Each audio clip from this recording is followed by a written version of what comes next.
He saw the orc girl flinch when he raised his hand. He was only reaching for the blanket. The motion was small, but in the fire-shadowed quiet of his hut, it was as loud as a dropped axe. Her whole body went rigid, a sudden tension that pulled the fresh stitches in her side. A low sound, less than a gasp, escaped her lips, and her eyes, the colour of moss in deep shade, widened with something he had not seen in them before. Not defiance, not suspicion. It was fear, pure, sharp, and old. He froze, his hand hovering in the air between them, the rough wool of the spare blanket suddenly feeling as heavy as a stone. For 3 days she had been a creature of iron will and barely contained violence. Now, in the flickering light, she was just a girl, and a frightened one at that. Fendrel lived his life by the rhythm of wet leather and solitude. His world was the squelch of mud under his boots, the sharp alkaline tang of the tanning pits, and the rhythmic scrape of the fleshing knife against hide. His small homestead was an island carved from the edge of the grey moss bog, a place most men were smart enough to avoid. The air was always damp, thick with the smell of decay and preservation, a contradiction he had long ago stopped noticing. He had his hut, his workshop, a smokehouse, and the series of deep, lye-filled pits that were the heart of his trade. He was a tanner, and that was all he needed to be. The world beyond the bog was a dull rumour, a story told by the occasional trapper who passed through every season or two, trading pelts for cured leather. Fendrel had been born in a village, had a family, had a life that was not this one. But the red cough had taken that life and burned it to ash, leaving him the sole survivor, a ghost haunting the memory of laughter and warmth. He had come here to be forgotten, to let the silence scour him clean. And for 10 years it had worked. The quiet was a balm, his routine a prayer. He asked for nothing and expected less. Then the storm had come. It was a late autumn squall, a vicious thing that tore through the skeletal trees and turned his yard into a churning sea of mud. He had been inside, mending a strap on his own worn jerkin, the fire his only companion, when the sound came. It was not the crack of a falling branch or the howl of the wind. It was a heavy, wet thud, followed by a grunt of profound pain. It was the sound of life hitting its end. Section. Against every instinct for self-preservation he had carefully cultivated, he had opened the door. 3 of them lay in the mud just beyond his woodpile. Orcs. Their green skin was slick with rain and blood, their heavy armour caked in filth. 2 were smaller, though small for an orc was still a formidable thing. They were propped against each other, a broken spear shaft held between them like a last, desperate ward. The third, the one who had made the sound, lay half submerged in a puddle. She was bigger than the others, her black hair plastered to a face that was all sharp angles and grim resolve, even in unconsciousness. A deep, ragged gash ran along her ribs, dark blood pulsing sluggishly from the wound, staining the rainwater a dirty brown. He should have closed the door. He knew it. Orcs meant trouble. They meant warriors and warbands, and a world of sharp-edged violence that had no place in his quiet existence. Leaving them to the storm and their wounds was the sensible choice, the safe choice, the choice a man who wanted to see another sunrise would make.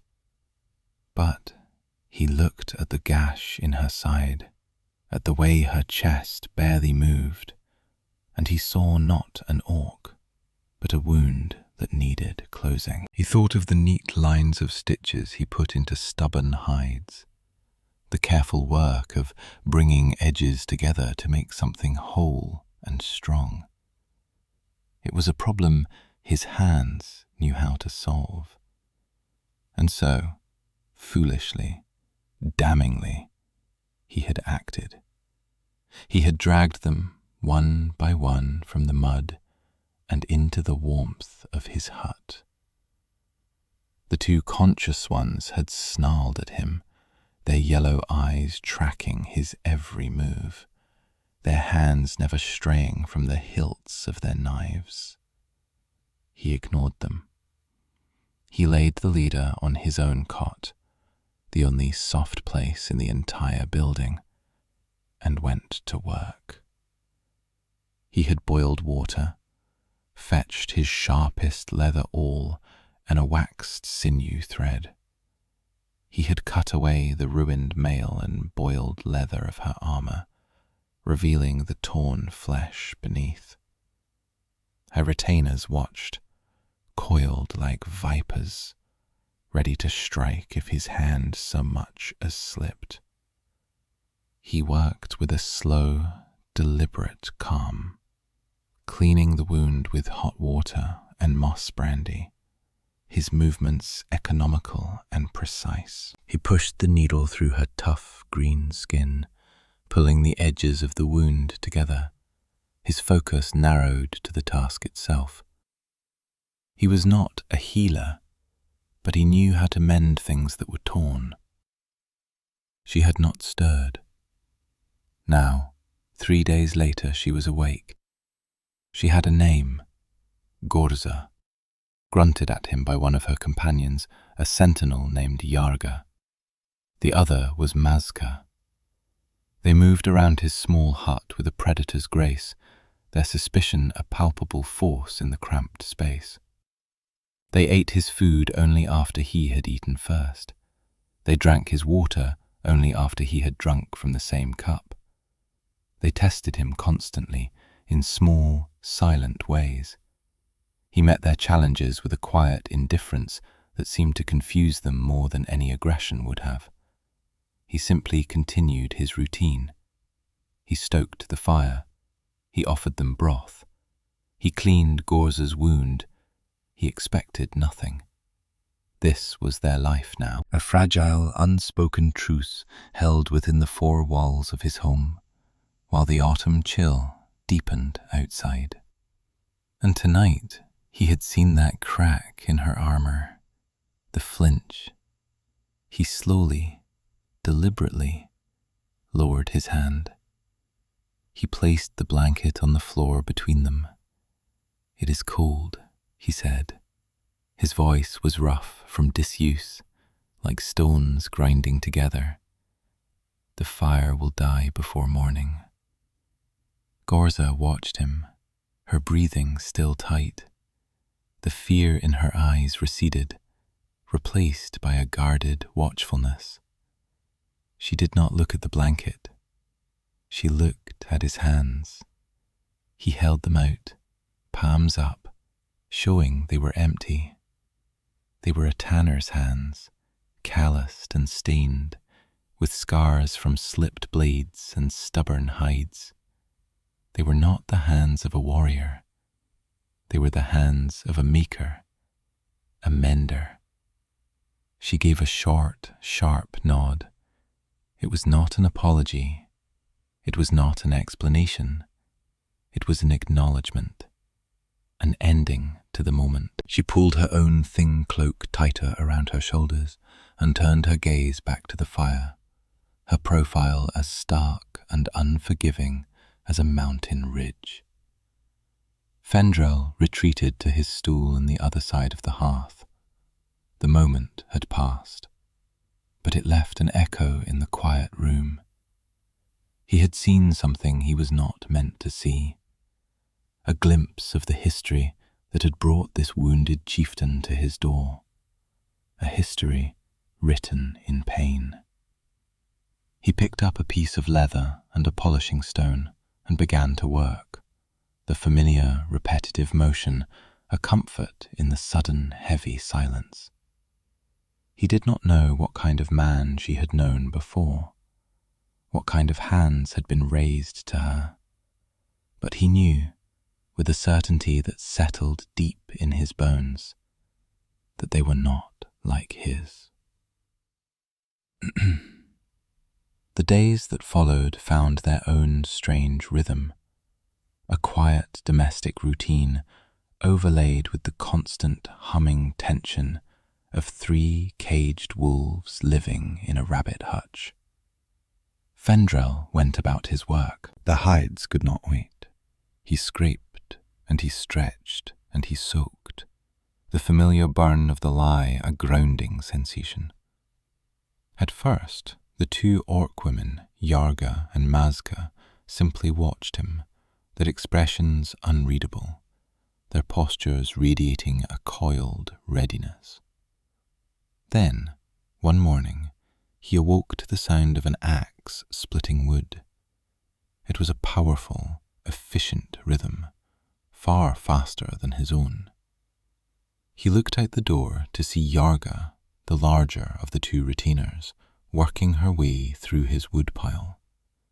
She swung the heavy splitting axe as if it were a toy, each blow landing perfectly, sending clean halves of oak flying.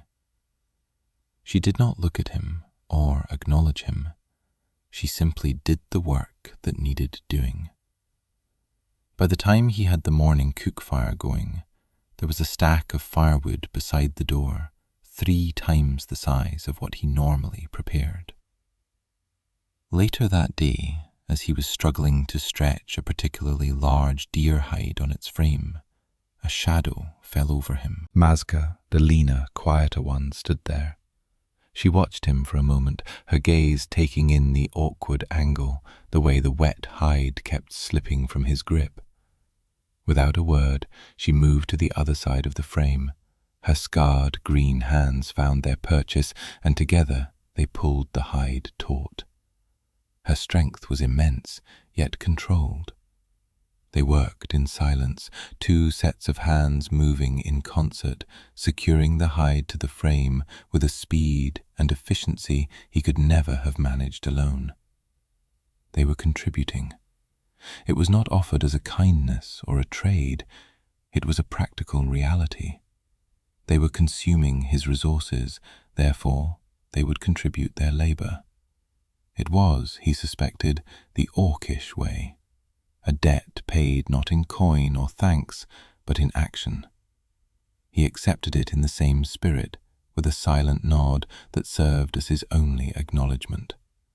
Words felt clumsy and unnecessary. The work was what mattered. Gorza herself remained mostly by the fire. Her wound was healing cleanly, a testament to her formidable constitution, but it still pained her to move. She spent her hours sharpening a wicked-looking axe, the rhythmic shing, shing, shing of stone on steel, a constant metallic counterpoint to the sounds of his work. Her focus was absolute. But he noticed she was watching.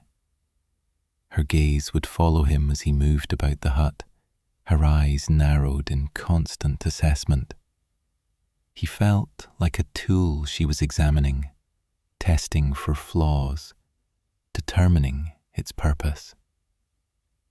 One evening, the smell of roasting meat filled the hut.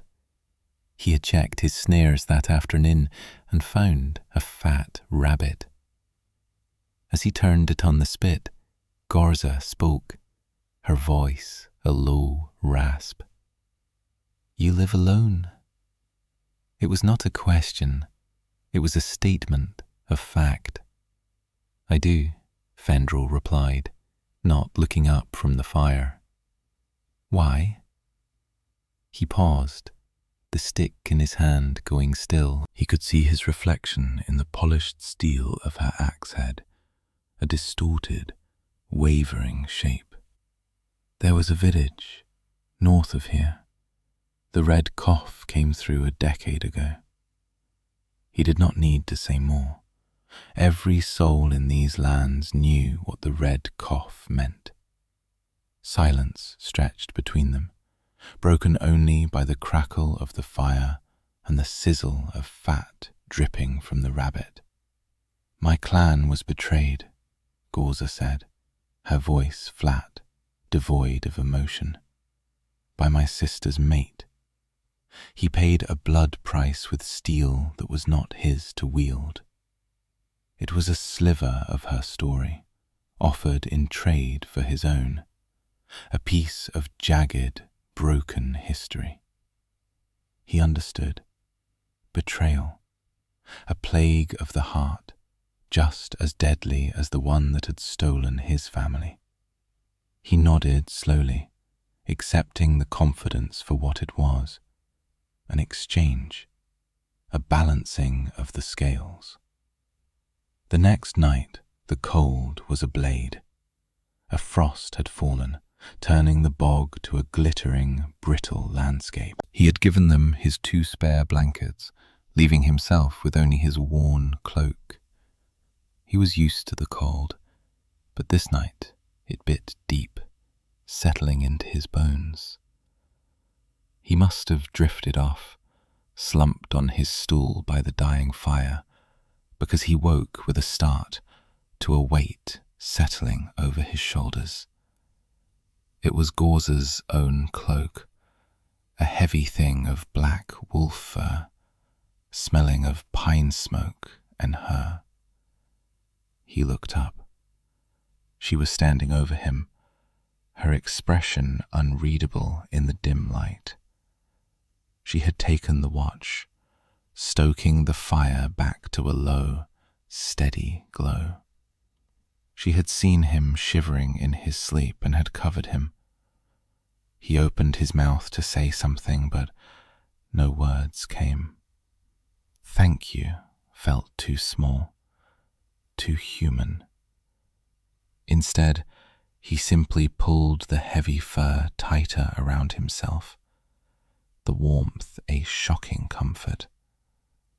He met her gaze, and for the first time, he saw not a chieftain or a warrior, but a flicker of something else, something quiet and shared. She held his gaze for a long moment before turning back to her vigil, her back once again a rigid wall between him and the dark. He fell back asleep under the weight of her cloak, feeling, for the first time in 10 years, not entirely alone. The fragile peace was broken a week later. Fendrel was checking his trapline deep in the bog, the mist clinging to the twisted trees, when he saw it.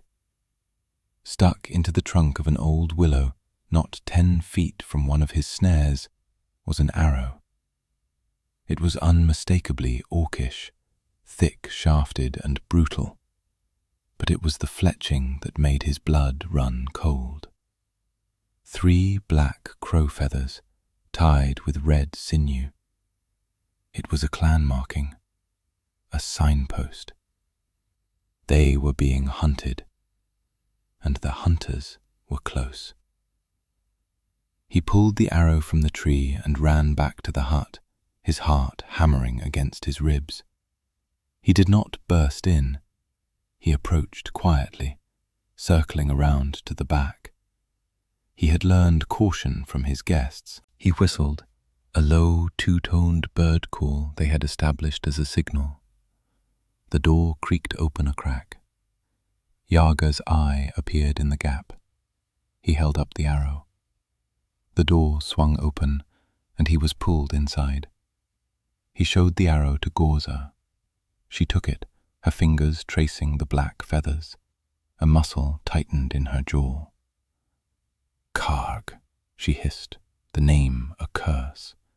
His personal guard uses the crow. How many? Fendrel asked, his voice low. He would send a small party first, scouts to confirm. She looked around the small hut, her eyes taking in its flimsy wooden walls, its single door and window. It was a home, not a fortress. A death trap. The bog, Fendrel said, thinking fast. To the south, the ground is soft. It looks solid, but it is a mire. I used the gain trails on the high ground. Strangers would walk right into it.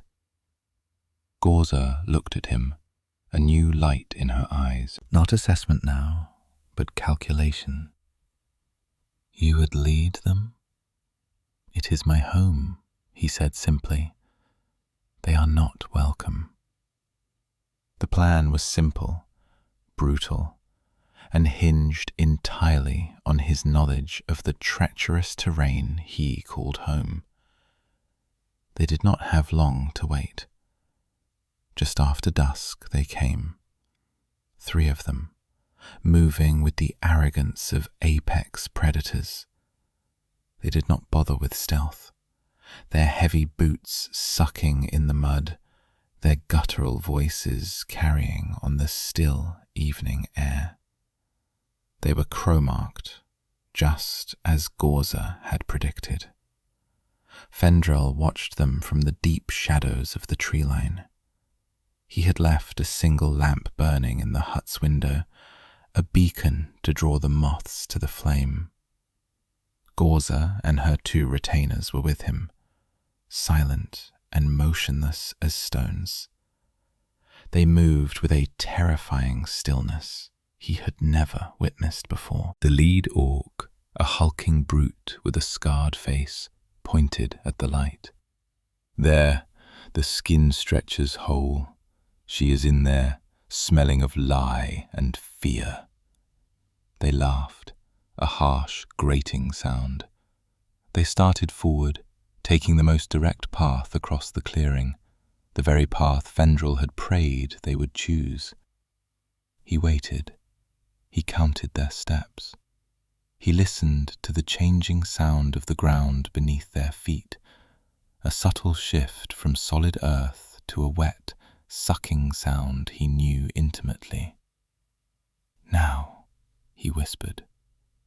Gorza gave a sharp, wolfish grin. She and her retainers melted into the shadows, circling around to flank the path.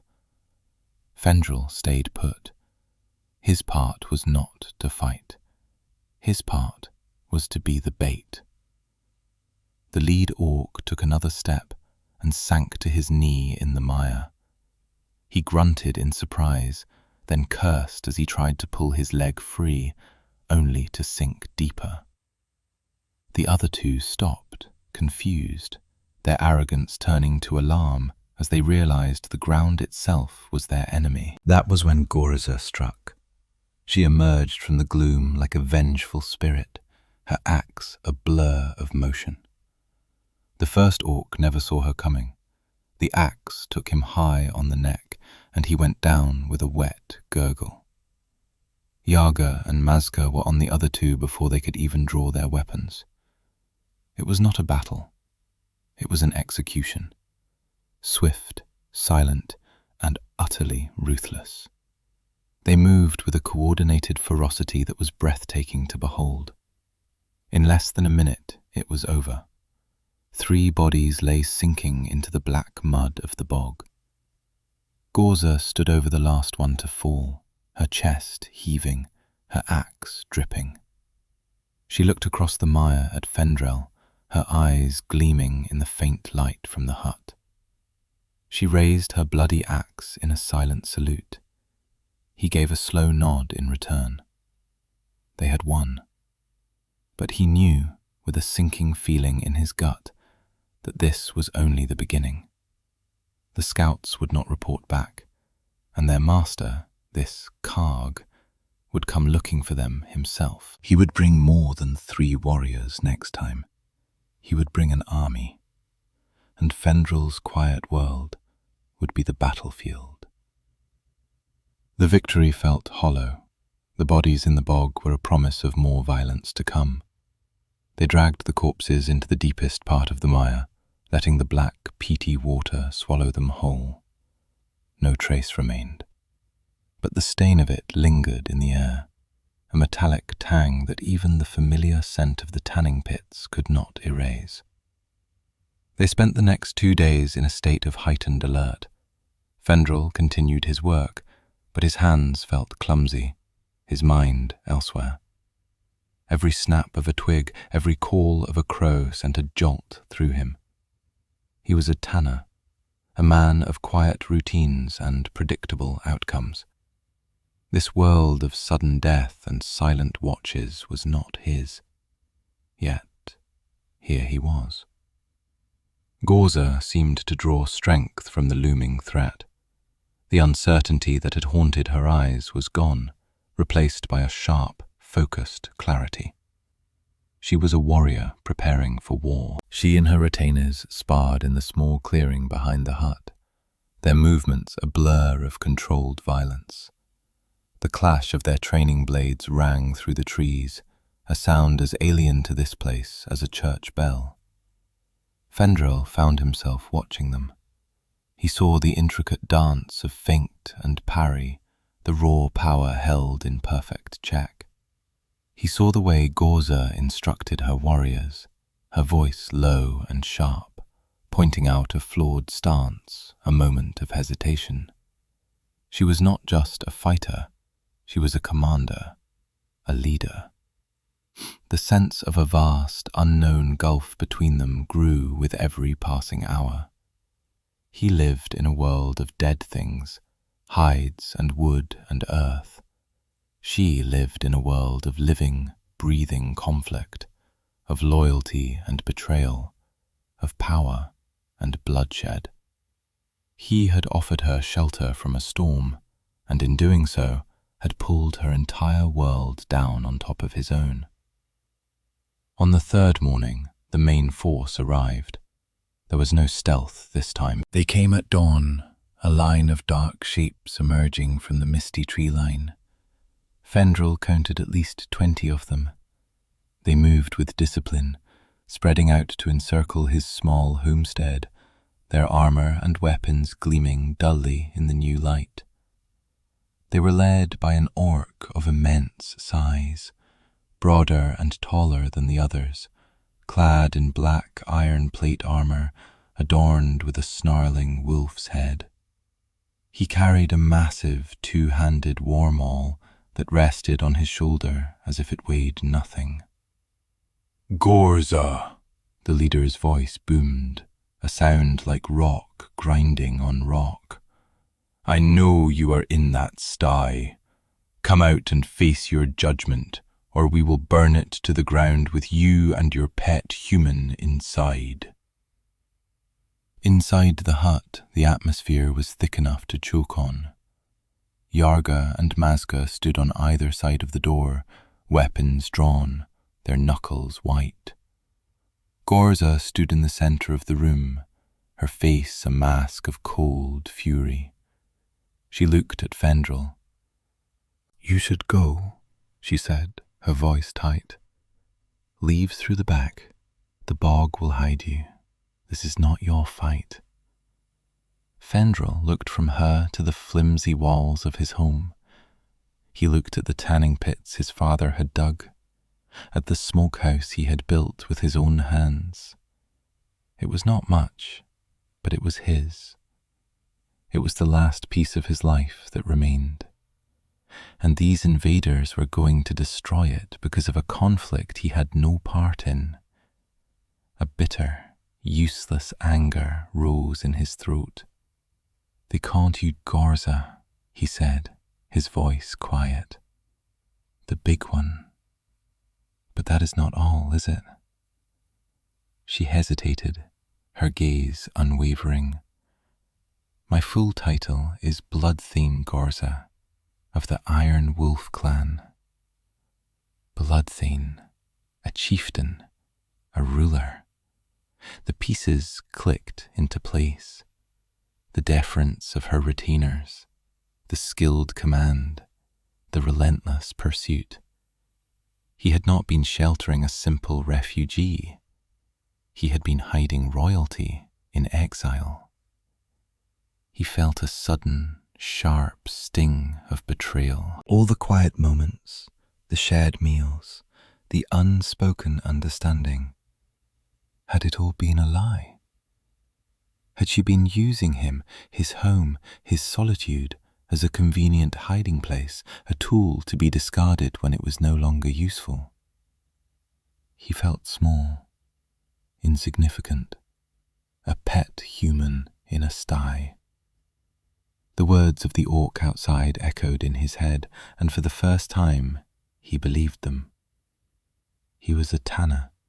She was a bloodthane. The chasm between them was not a gulf, it was an ocean. "You should have told me," he said, the words tasting like ash. "Would it have mattered?" she shot back, her voice cutting across the clearing like iron breaking. "Would you have turned away a wounded woman if you knew she was a chieftain?" He did not have an answer for that. He did not know. "Karg!" she bellowed, ignoring him and turning her voice to the outside. "You hide behind 20 warriors to face 3 women. You have all the courage of your jackal father, usurper." The orc outside, Karg, let out a roar of fury. "Enough talk. Burn it." A torch arced through the air, landing on the dry thatch of the workshop roof. It caught instantly, flames licking up the side of the structure with a hungry roar. The siege had begun. The world dissolved into chaos. Arrows thudded into the wooden walls of the hut. The smell of smoke grew thick, acrid, and suffocating. Yaga and Mazka kicked over the heavy workbench, using it as a barricade against the door, firing their own bows through the single, shuttered window. Fendril stood frozen for a moment, his world literally burning down around him. His tools, his stock, years of his life's work turning to smoke and ash. The hurt and betrayal warred with a primal instinct to survive, to fight for the little he had left. The anger won. He grabbed the heaviest tool he owned, a massive lignum vitae mallet used for pounding and softening thick hides. It was dense, heavy, and fit comfortably in his hand. He also snatched a long, curved fleshing knife from its hook on the wall. It was not a sword, but it was sharp enough to strip flesh from bone. The front door splintered under a heavy blow, then another. The makeshift barricade shuddered. "They're coming through!" Yaga yelled. Gorza met Fendril's eyes across the smoke-filled room. In that moment, he saw no chieftain, no royalty. He saw a warrior, cornered and desperate, ready to sell her life dearly. And he saw something else in her gaze, a flicker of regret. Then the door burst inward, and the battle for his home began. The first orc to storm through the doorway was met by Yaga's shield and Mazka's short sword. He went down in a spray of dark blood, but 2 more pushed in behind him, roaring. The small hut became a whirlwind of brutal, close-quarters combat. Fendril was not a warrior. He did not know the art of the blade, but he knew angles and he knew leverage. He saw one of Karg's brutes raise an axe to bring it down on Yaga, who was occupied with another foe. Fendril moved without thinking. He swung the heavy mallet with all his strength, not at the orc's armor, but at his unarmored knee. There was a sickening crunch of bone. The orc screamed, a high, piercing sound, and his leg buckled. Yaga took the opening, her sword finding the gap in his helm. Fendril stumbled back, his knuckles white on the mallet's handle. the vibration of the impact still humming up his arm. He had just crippled a living being. The thought was horrifying, but there was no time for it. Another orc lunged at him, a snarl twisting his face. Fendrel ducked under the wild swing of a club and drove the point of his fleshing knife upward into the soft tissue under the orc's jaw. The creature choked, stumbled, and fell. He fought like a cornered animal, using the tools of his trade as weapons of desperation. He was clumsy. He was terrified. But he was still standing. He saw the fight through a strange, detached haze.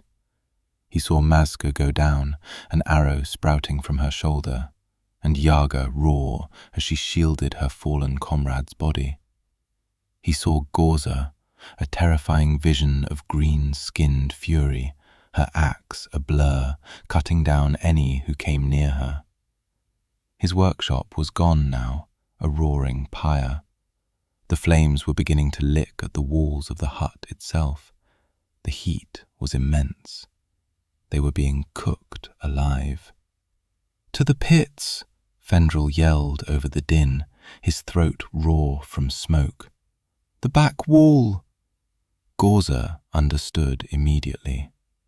While Yaga held the doorway, a living bastion of defiance, Gorza and Fendrel threw their weight against the back wall of the hut.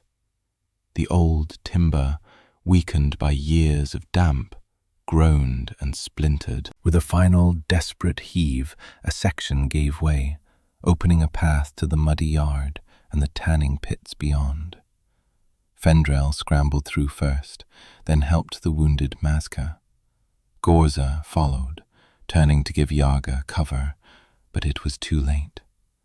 Karg himself, the massive warlord, had finally pushed his way through the melee at the door.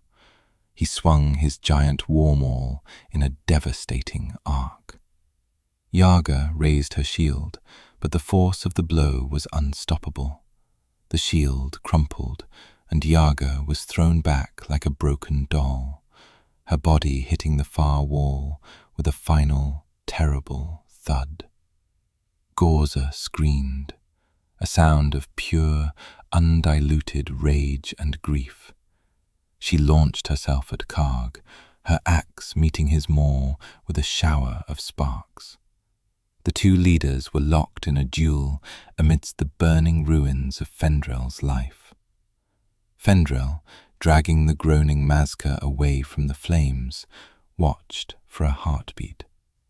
He saw the raw power of Karg, the way each blow of the maul forced Gorza back. She was faster, more skilled, but he was a brute, a creature of pure, overwhelming force.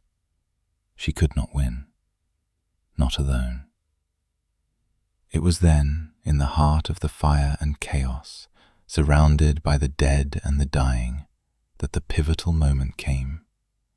Karg, forcing Gorza to her knees with a powerful blow, laughed. "See, Bloodthane, your strength fails you. Your retainers are dead. You are alone, hiding behind a human worm.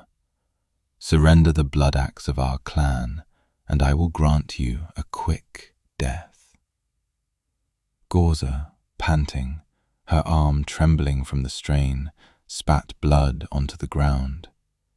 Her eyes found Fendrel's across the fiery yard. He was standing there, mallet in hand, his face smeared with soot and blood, his expression a mask of grim resolve. He was just a tanner, a man of no standing, no clan, no name worth remembering. But he had not run. He had fought. He had bled for her.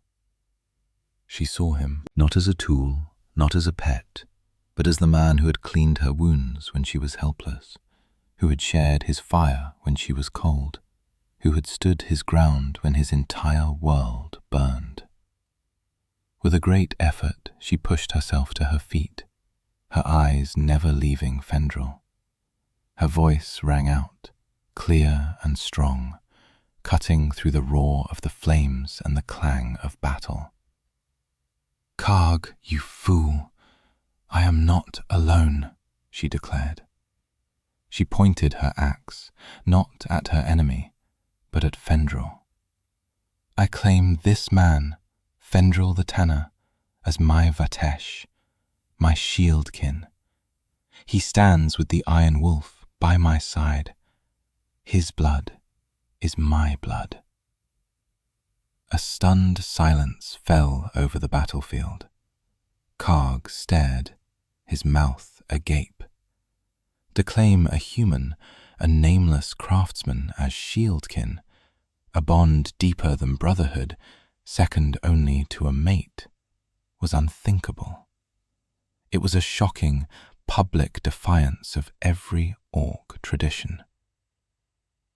"You would disgrace our ancestors for this thing?" Karg snarled, his shock turning to disgust. "He has more honor in his stained hands than you have in your entire bloodline, usurper," Gorza retorted. She looked at Fendrel, and her voice softened, though it still carried across the yard. "Fendrel, I offer you a place, protection, a future with my clan if we survive this day. Stand with me." It was a queen's proclamation, an offer of life, of purpose, of a world beyond the ashes of his homestead. He could be safe. He could be protected. He would be a consort, a treasured possession of the Bloodthane. He looked at his burning home. He looked at the dead body of Yaga, who had died defending him as much as her leader. He looked at Gorza, her proud, defiant face illuminated by the fire. He saw the truth. He did not want to be her protected pet. He did not want to stand behind her. He took a step forward, the mud sucking at his boots. His voice, when he spoke, was not loud, but it was steady, unbreakable. "No." The word hung in the air.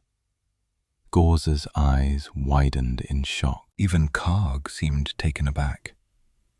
Fendrel walked until he stood on the solid ground beside her, facing the hulking warlord. He did not raise his mallet in a warrior's pose.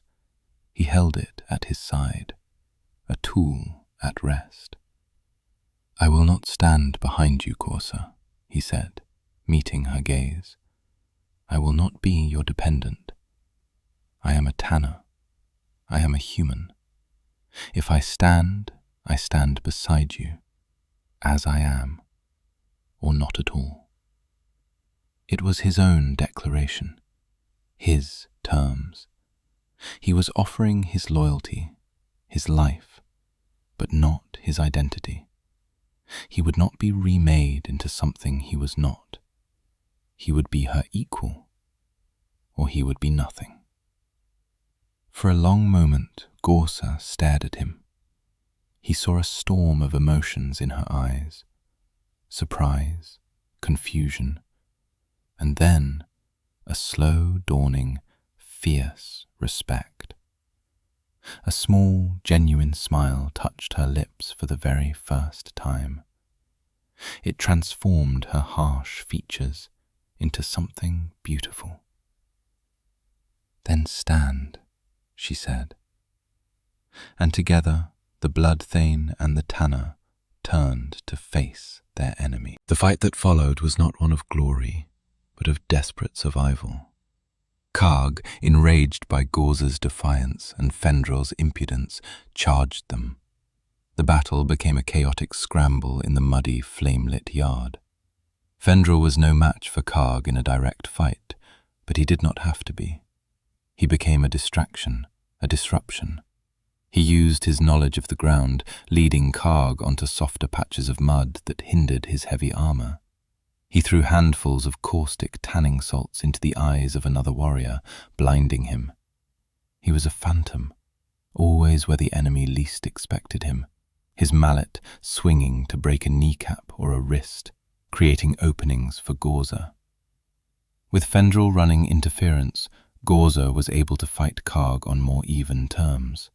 Her speed against his power, her skill against his rage. It was a deadly dance around the roaring fires. She fought with the grief for Yaga fueling her, a cold, precise fury guiding her axe. They managed to fight their way to the edge of the bog, taking the wounded Mazka with them. They were outnumbered, outmatched, but they had surprise and desperation on their side. Using the thick, oily smoke from the burning tanning chemicals as a screen, they plunged into the familiar paths of the swamp. Karg's warriors, hesitant to follow into the treacherous terrain that had already claimed 3 of their comrades, paused at the edge. Karg himself roared in frustration, but he could not risk his entire force in the misty, uncertain depths of the grey moss bog. They had escaped. They left everything behind. The smoking ruin of the hut, the ashes of the workshop, the bodies of friend and foe alike sinking into the earth. Fendrel did not look back. There was nothing left to see. His quiet, solitary world had been utterly and completely destroyed. He carried nothing but the mallet in his hand and the clothes on his back. And yet, for the first time in a decade, he was not walking alone. He was walking beside a queen into an unknown future. Their journey into the foothills of the Dragon's Tooth Mountains was a grim, silent affair. Mazka's wound had festered, and she was weak with fever. They moved slowly, Fendrel's knowledge of the wild lands proving as valuable as Gorza's fighting prowess. He found clean water, identified edible roots, and set snares that kept them from starving. He was in his element here, in a way he never could be on a battlefield. He provided. He sustained. Gorza watched him, a new understanding growing between them. In the ruins of his home, she had offered him protection. In the wilderness, he was the one protecting her, providing for her last remaining soldier. The roles had reversed, the scales balanced. She spoke little of her plans, only that there were loyalists hidden in the high passes, waiting for her return. They found them after a week of travel, a small, ragged band of about 30 Iron Wolf warriors camped in a hidden mountain valley. They were the last remnants of her loyal forces, beaten but not broken. Their reaction to Fendrel was exactly what he had expected: suspicion, contempt, open hostility. They saw him as she had once seen him, a lesser creature, a thing. "You bring a human into our hidden sanctuary, Bloodthane," one of the older orcs, a scarred veteran named Gorgoth, demanded. "Have you forgotten our ways?" "I have forgotten nothing," Gorza replied, her voice ringing with authority. "This human, Fendrel, saved my life and the life of Mazka. He fought Karg's usurpers when he had no cause to. He is Vatesh. He stands with us. My word is law." Her word was law, but it could not change their hearts. He was an outsider, and they made sure he felt it every day. He was given the worst duties, the smallest rations. They sneered at his lack of fighting skill, mocked his stained hands. Fendrel did not react. He did not complain. He simply endured. And he worked. He saw their worn-out boots, the straps on their armour held together with frayed cord, their water skins leaking. These were things he knew how to fix. He found a secluded spot near the camp spring, gathered stones for a workbench, and began. He scavenged usable leather from broken gear, He made cordage from gut. He used his fleshing knife and awl to mend and create.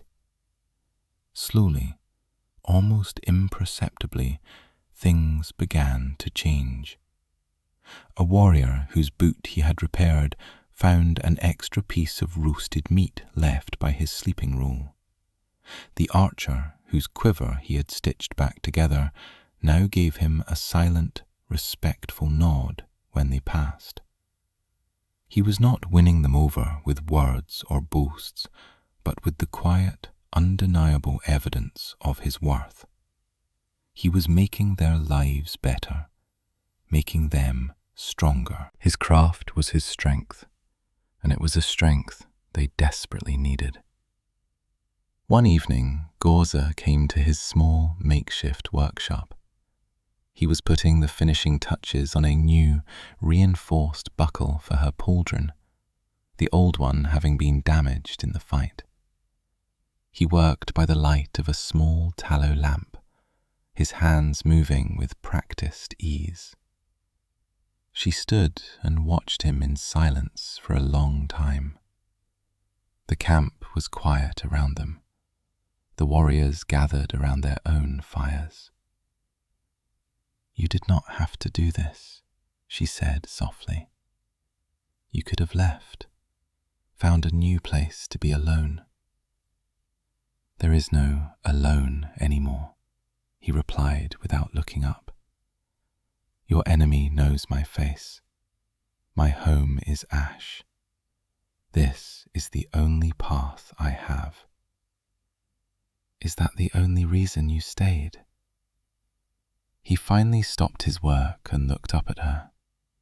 Her face was softer in the lamplight, the harsh lines of the warrior queen smoothed away. He saw the orc who had flinched at his raised hand, the woman who had covered him with her own cloak. "No," he said, and the single word held more truth than any speech. He stood and held up the pauldron. "This is ready." He moved to fasten it onto her shoulder, his hands brushing against the scarred green skin of her arm. It was a familiar motion. He had tended her wound in this same way. He had seen her at her most vulnerable. Now he was armoring her, making her strong again. But this time there was no tension, no fear. There was only a quiet, profound trust. As he secured the last strap, her hand came up and rested on his, stopping him. Her touch was warm, her grip firm but gentle.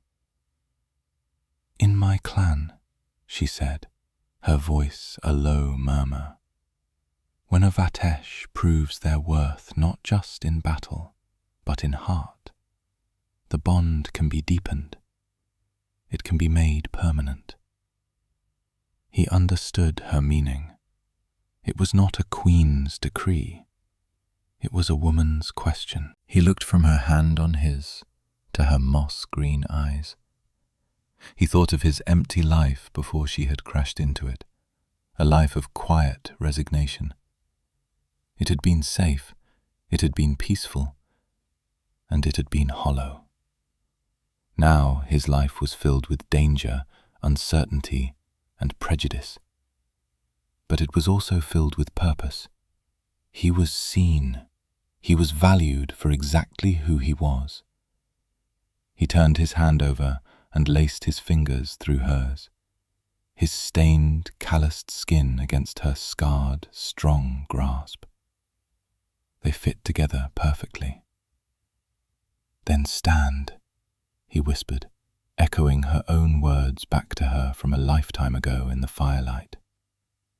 A true, brilliant smile lit up her face, and in the quiet of the mountain valley, surrounded by enemies and an uncertain future, the tanner and the queen chose their path, not as protector and protected, not as ruler and subject, but as equals. Two solitary souls who had found their other half in the heart of a storm. They would face the world together, and they would mend it, one broken piece at a time.